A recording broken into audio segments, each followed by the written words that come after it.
Do you have an opinion on, um, you mentioned some of them do definitely test positive from a gluten perspective, and there are other mechanisms, but do you have an opinion on, there's a lot coming out now about glyphosate as an example, and just the way the bread is processed today and the bromine additives as dough conditioners. Do you explore any of that or see any of those in your patients directly?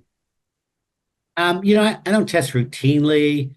A lot of people come to me with these, toxin screens with, elevations of glyphosate, and I'm sure that it's a mechanism, and that's why, I'm convinced that so many people that benefit from like a ketogenic diet, it's not necessarily going into ketosis, it's eliminating gluten and refined sugar and a host of other foods that probably have high glyphosate.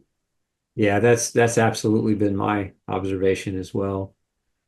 What are the top nutrition deficiencies that you see when you test people with gluten issues, gluten neurologically induced psychiatric problems? Is there like a cluster that you commonly see?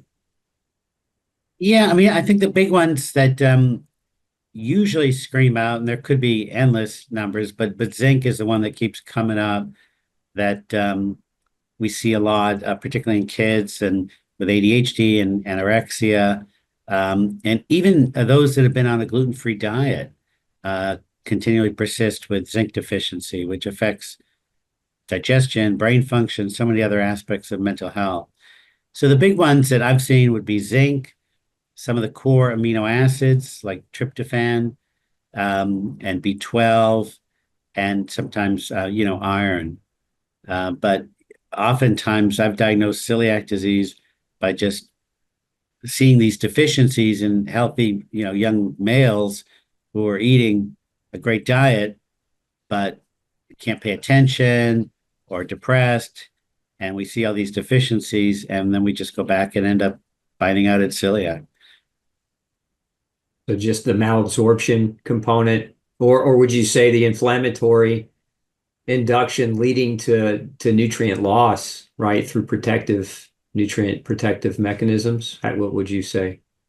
Yeah, I think it's a combination, but because I have the testing in front of me and I see that they're like a 22-year-old male is iron deficient, and zinc deficient. And then when I replete that, they feel a little better.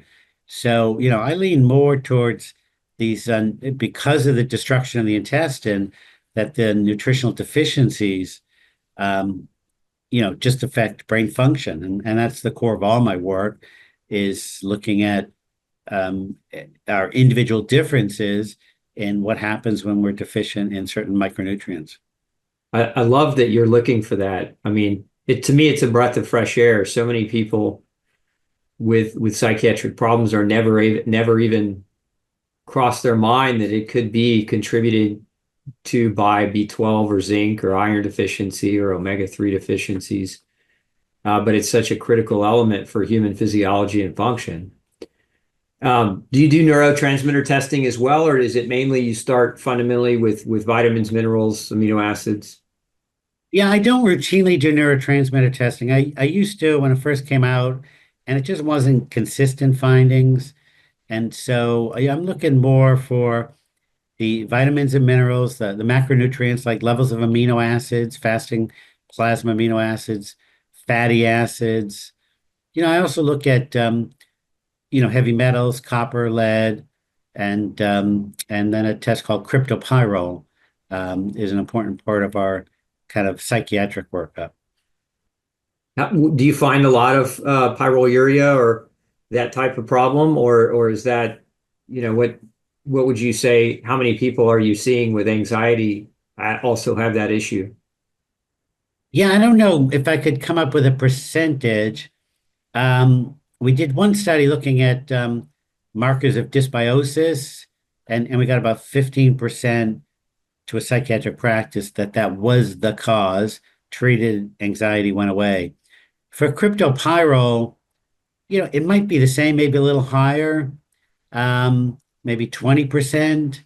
But what is so critical, I think, for people to understand is that for that 20%, a very inexpensive test has a very simple treatment plan and can completely eliminate some of the symptoms of sometimes really devastating anxiety. I think there are people out there who talk about pyroluria and they have a list of symptoms.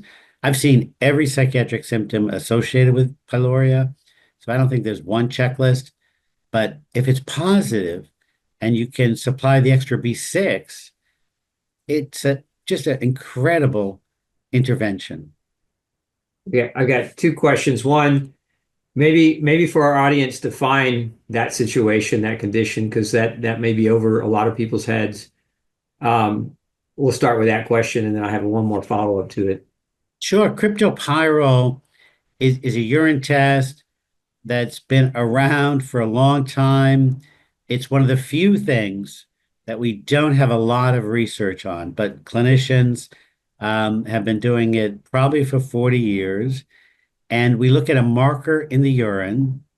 And what this chemical does, it's a pyrrole, and that chemical structure, it binds two micronutrients, vitamin B6 and zinc, and pretty much just robs them from the body. And these are both critical nutrients for brain function. You need vitamin B6 to make every neurotransmitter in the brain. You need zinc to make most of the neurotransmitters in the brain. So as this cryptopyrrole goes up, you become more and more deficient in B6 and zinc. It is likely a genetic vulnerability, and it certainly gets worse under stress. We know that. And the intervention is really simple. It's just vitamin B6 and zinc. So, we just had a patient admitted to a hospital for depression, anxiety, poor response to medicines, had an elevated cryptopyrrole of 25, started giving B6 and zinc, and we start seeing improvement. There's not many things in the world of psychiatry where we can look at this objective data and make an intervention. Do you find with B6, are you using pyridoxine hydrochloride or are you using pyridoxal 5-phosphate? And if you are using one versus the other, are there reasons why you would make that decision? Yeah, I tend to use, if possible, a combination of both. The P5P, everyone's been talking about as an activated form, but I remember talking with a pharmacologist who explained to me that the body has to break down P5P, get rid of the phosphorus for it to be absorbed, then puts back the phosphorus after absorption. And I asked him the question because I wasn't getting as good a results with P5P alone. So B6, pyridoxine seems to work. P5P and B6 seems to work a little better. There's no research to support it. And oftentimes the dosages need to be pretty high, 50 to 100 milligrams to start. And then sometimes we need to go up higher. And in that 50 to 100, is that a dosage that you would use, like say, on a young adult or on a child? What are there differences in doses for children versus say like a 16-year-old?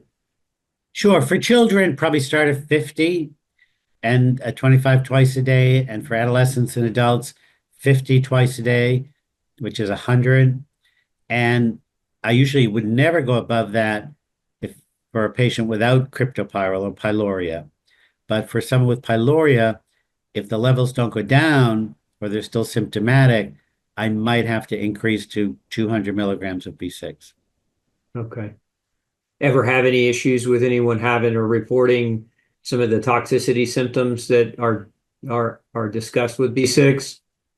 I haven't in my practice. Clearly, what you're describing is not uncommon. Some neuropathy with B6 over 100 milligrams. And it's clear it has to be, shared with the patient, but with those with cryptopyrrole, I've just never seen it.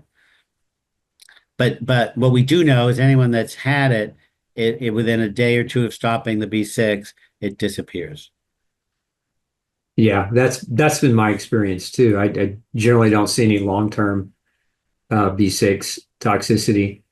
at doses below 200 milligrams at least. But I think that just is a merit to testing and not guessing, right? Because you're targeting who needs it more based on their own biochemistry versus just speculation. And that, to me, that goes a long way in making the right decision.